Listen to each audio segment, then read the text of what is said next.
கொத்தமல்லி, கருவேப்பிலை, புதினா இது எதில் போட்டிங்கனாலும் பெரியவங்கள்லேருந்து சின்னவங்க வரைக்கும் பொறுக்கி பொறுக்கி தனியாக எடுத்து வைப்பாங்க. ஆனால் இந்த புதினா மல்லி சட்னி செஞ்சு கொடுத்து பாருங்கள். 2 இட்லி 2 தோசை எக்ஸ்ட்ராவாக உள்ளே போகும். 3 டீஸ்பூன் எண்ணெய் ஊற்றிக்கிங்க. 2 டீஸ்பூன் உளுத்தம்பருப்பு, 2 டீஸ்பூன் கடலைப்பருப்பு பொன்னிறமாக வறுத்து வரட்டும்.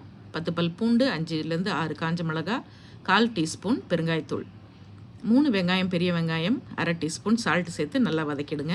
3 பழமான தக்காளி புளிப்பாக இருந்ததுன்னா புளி தேவையில்லை, இல்லைன்னா ஒரு சின்ன துண்டு புளி, ஒரு கைப்பிடி அளவு தாராளமாக புதினா, கொத்தமல்லி, கருவேப்பிலை எல்லாம் சேர்த்து நல்லா வதக்கிட்டு ஆறணுன்னா ஆட்டுக்கல் ஆட்டினீங்கன்னா இன்னும் டேஸ்ட்டாக இருக்கும். இல்லைன்னா மிக்சிலே அரைச்சிக்கலாம்.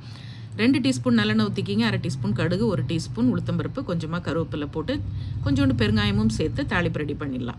இந்த புதினா சட்னியில் தாளிப்பை போடுங்க. பக்கத்துலேயே சுட சுட இட்லி, தோசை, பொங்கல் எது வேணாலும் செஞ்சு நல்லா தாராளமாக வச்சு சாப்பிடுங்க. டேஸ்ட்டும் அட்டகாசமாக இருக்கும். சத்துக்களும் நிறையா கிடைக்கும்.